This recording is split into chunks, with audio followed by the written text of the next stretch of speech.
Please welcome to the show, Caitlinclark. Caitlin, did you ever What's think up, you'd guys? be back? Cheers. Excited to be Cheers. back. Don't worry. I got this nice throwback Gatorade can. Well played. Well played. Sounded like a product placement. There we Well go. Our played. show loves it. Our show loves it. Oh, Congrats man. So on you've your been watching the retirement, first Dee. half. Thank you. And congrats Now- to you. Unfortunately, Hall of reality Fame. is coming to me now. What's your big plans? in early. What are you going to do? You know, I keep telling Sue I thought I was going to have all this time to do all these things. I'm more busy now. So if I give you any advice, play as long as possible. We'll see. We'll get to 10 years.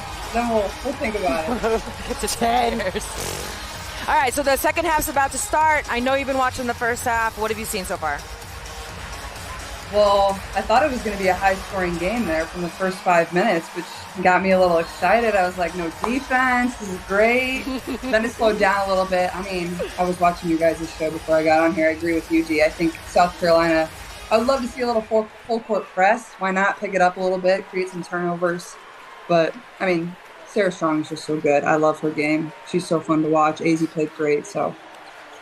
it's been a solid game, but I hope South Carolina can get it close just so it's a fun finish. Well, when you think back to playing against South Carolina last year in the final game, what was some of the things that, I mean, listen, you had a great game, but what were some of the things that were difficult for you playing against the South Carolina team? Different but similar. Yeah, I mean, they have so many different weapons, and that night we played them, it felt like every single one of them was just so good. I think they put this up there earlier, like Tessa Johnson, like comes off the bench, or maybe she started last year, I can't remember, and had 19 points. Like, there's just so many different people. Even if one person's not having a good night, like it's just on to the next, and it's hard to prepare for that, and it's hard to stop all of that. So I think if one of their players can get hot here and give them a little spark, I think would be great.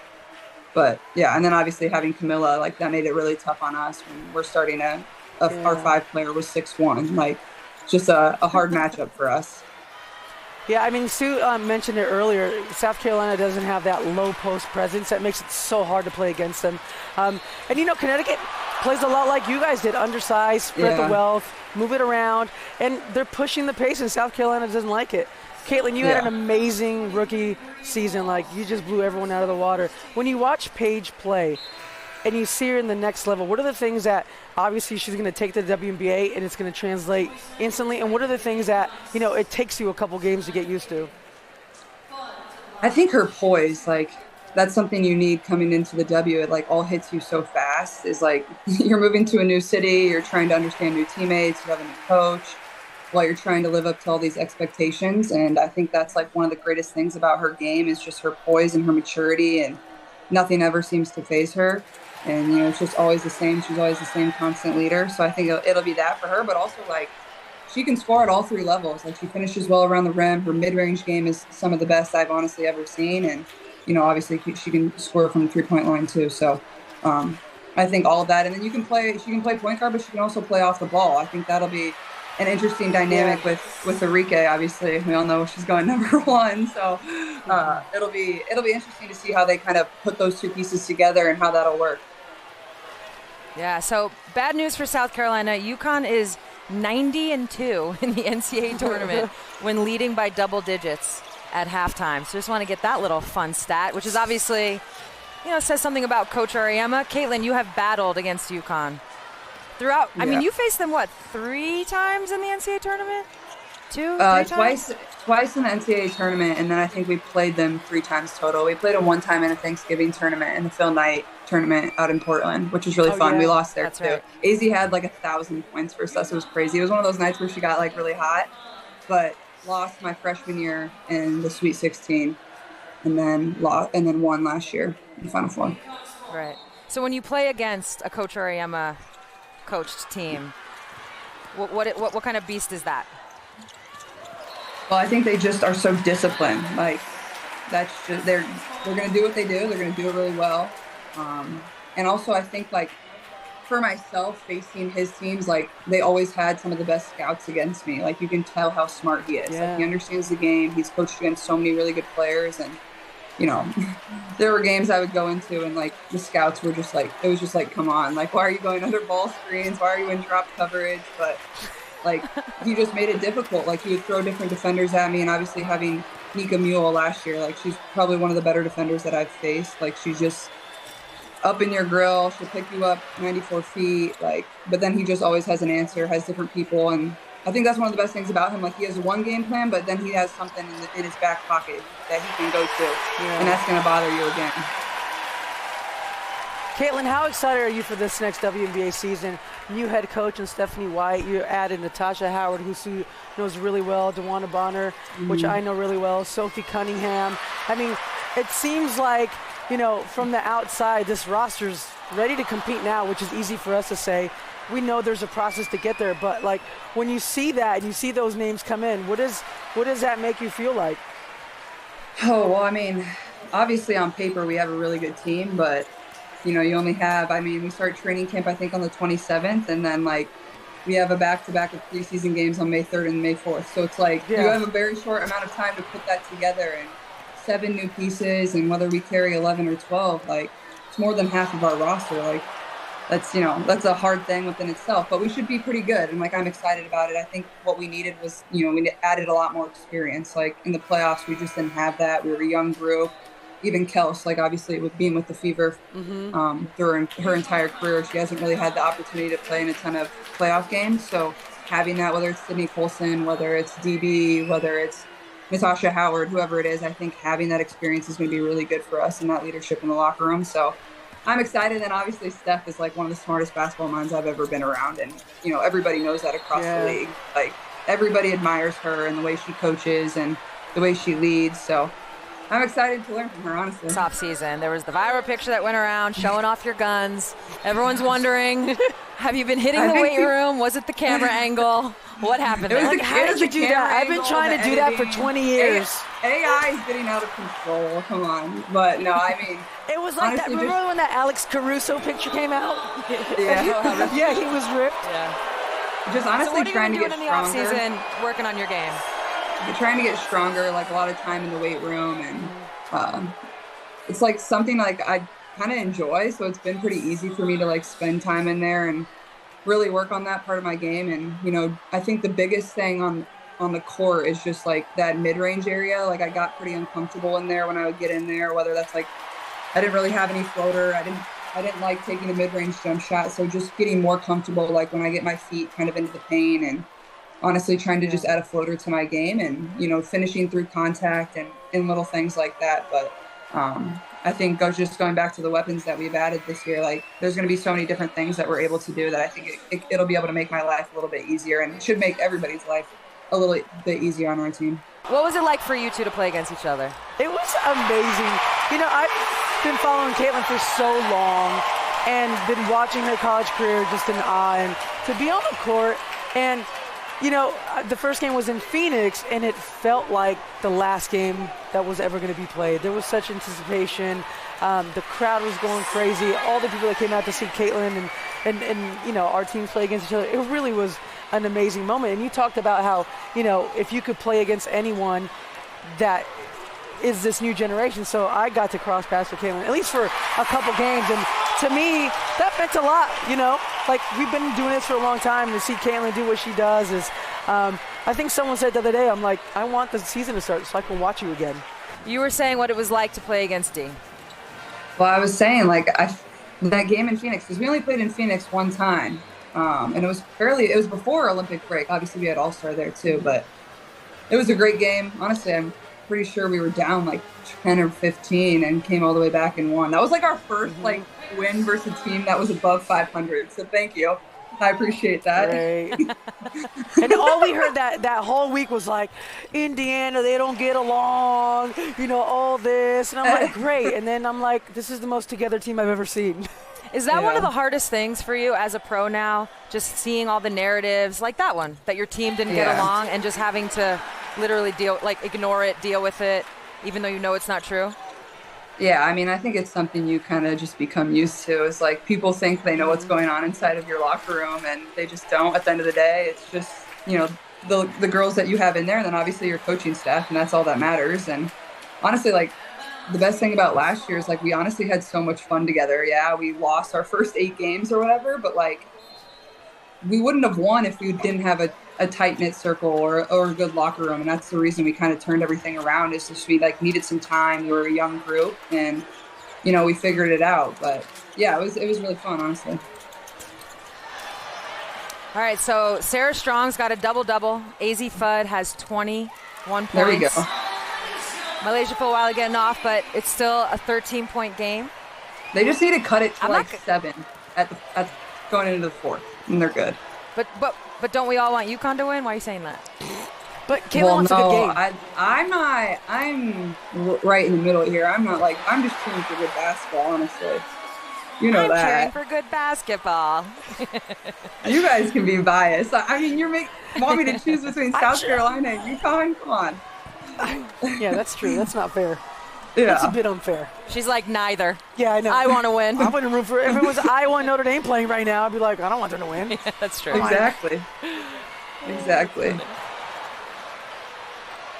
But this is when South Carolina with Malaysia, we only talk about her offense, but defensively, the way she comes over on weak side blocks and gets there we the go. passing What did I lane. say?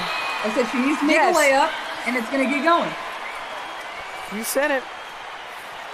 Is Coach Ariema going to retire if they win? Diana said I don't think he will. I think when he looks at winning this year and then having Sarah Strong for another 3 years, he sees an opportunity to build another dynasty. You know, Coach is greedy. Coach is greedy. I think he should maybe consider it. Caitlin? It's a tough question. I mean, he's the all-time winningest coach. This is year 40. It is. Got through Paige. I don't know. I think he has a soft spot for AZ. I really think he does. I think he coaches one more after this with AZ, and then maybe he heads out. I don't know. Yeah, I do agree with you, though, Dee. I do agree with you. What happens to Coach Ariema every time a great player comes through is he wants to stay all 4 years. He feels that way about AZ. He definitely feels that way about Sarah Strong. Right. All right, so we do have a Twitter question. But then after this Sarah you, Strong, there's just going to be another really good player. Like, the guy's just going to... Exactly. Like, is he going to do this? Ends. Like, exactly. Forever. It never ends. It never ends. That's the point. That's the point. It never ends. All right, we're going to go to Twitter, whatever it's called now. Tweet me. Let's see what this question is. I know it's for you, D. Agent Eagle MC2 says, since Paige confirmed getting drafted this year, what do you anticipate about her playing in the WNBA? Oh, she's going to be horrible in the WNBA. She might not even make a roster. You know, she's going to have a hard time making a roster. There's levels to this. There's levels to this. I mean, look, she's an incredible talent. And, you know, we've talked about the experience, the ups and downs, the injuries, and to be able to be in this moment as a senior and a chance to win a national championship. All those things are just going to help her going forward. And, you know, I think hopefully being the number 1 pick, going to Dallas, it's going to be a great opportunity, like Caitlin, to go to a franchise and really put your stamp on it. I mean, when we talk about Dallas, they've been close to getting to the playoffs. Last couple years, they've been. I mean, she's going to change their expectations and everything that they think a championship should be like. And Caitlin could attest to that.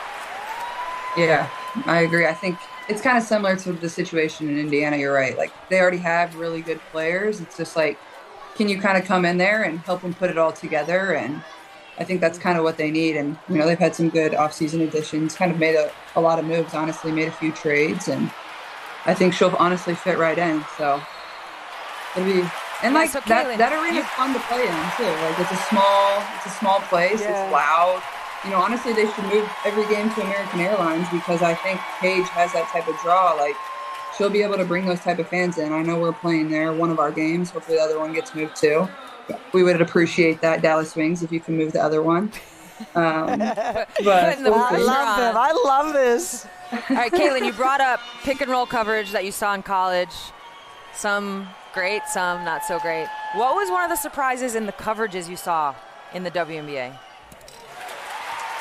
Ooh, I mean, a lot of trapping. Like, there's just so many athletic 5 players, and they're just so much longer than what you see in college. And being able to play out of that, like, it's hard. Like, you and your post player have to be on the same page, but also, like, once you get the advantage and have a 4-on-3, like, you need to score. Like, you need to execute. That's how you get people to stop trapping you. And honestly, early in the season, we weren't very good at that. And then we got a lot better. And honestly, I give Aaliyah Boston a lot of credit. I don't think people don't realize how good of a passer she is. Like, she's a really good passer. Yeah. There was a few games there where she almost got a triple-double just because she, like, moves and distributes the ball really well. So, you got to give a lot of credit to Aaliyah. But I think just the trapping, people can switch 1 through 5 or, 1 through 4. And, then you have a quick guard on you, but then you get switched and you have a longer, not as quick player on you. So there's, like, different ways you have to beat that. But you can't really think about it in the moment. So it's a lot. It's hard. But I think I got better at it.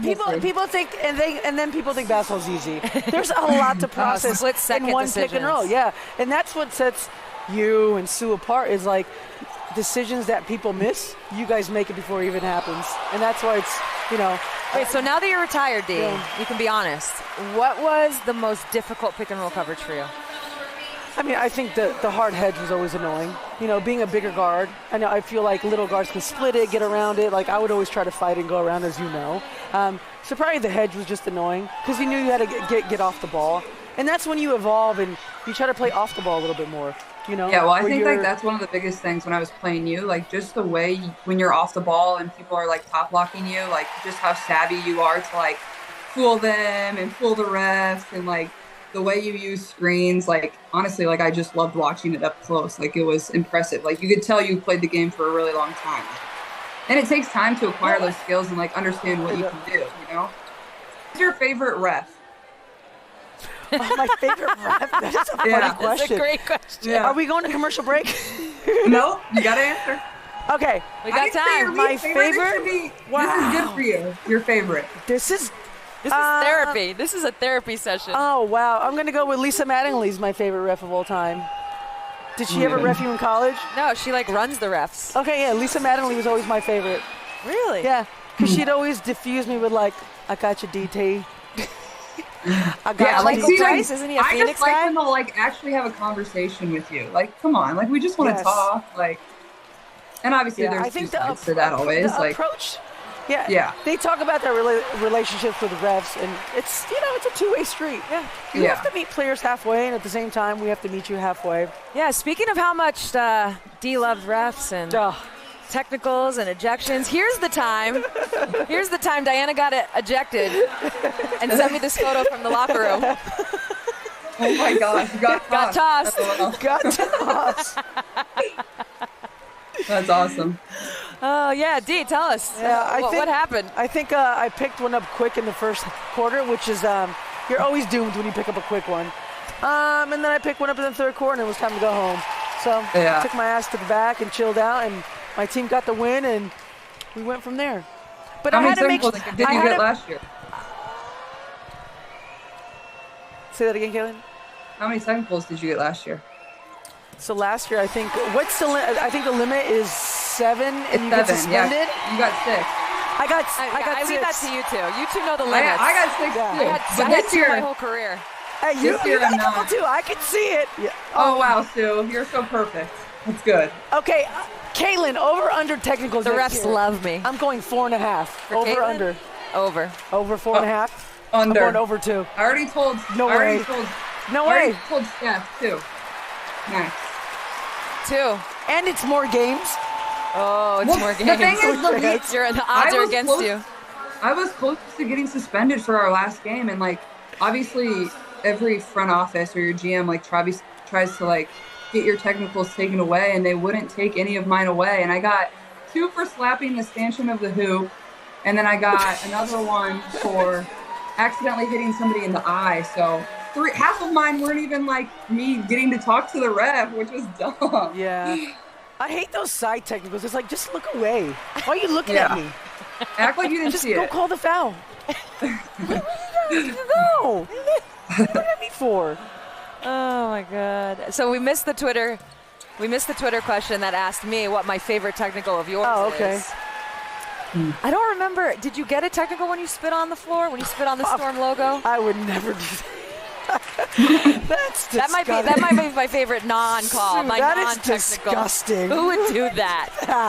Who would do that? What an animal. Yeah. I don't recollect that at all. That is Well, that's my disgusting, favorite non-technical. Oh, and my favorite non-technical is when we played in the playoffs and you yanked her mask off and you were yelling at the ref, and I was like, hello.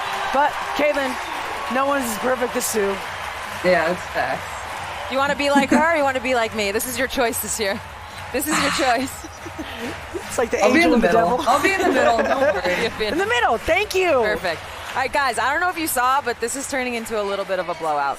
A little bit of Oh my God. We are going to take a look at some memories. Caitlin versus Dee in the All-Star game in Phoenix. As Diana likes to call it, the ultimate. That's a setup game. It's a setup game. Caitlin, when you're on the next national team, don't play in that game. It's the ultimate setup. It's a setup. It's a setup. You guys are all None loose. of you guys. You guys are all loose. Smile. I was having fun. I had a great wanted you to have time. fun. I had a great time. Yeah, I look had at my Sue. cup in my hand. I had a great time. She's having the best Sue time was, ever. Sue said she Caitlin, was thank you rooting so- for the Team WNBA. I was on that side of the court. I know, you were sitting right next to him. Like, come on, Dee. Don't Caitlin, shoot thank you so much for coming on. We appreciate you. Caitlin. Good luck this Thank season. you guys. Cheers. Good to Go see you. Fever. Yep.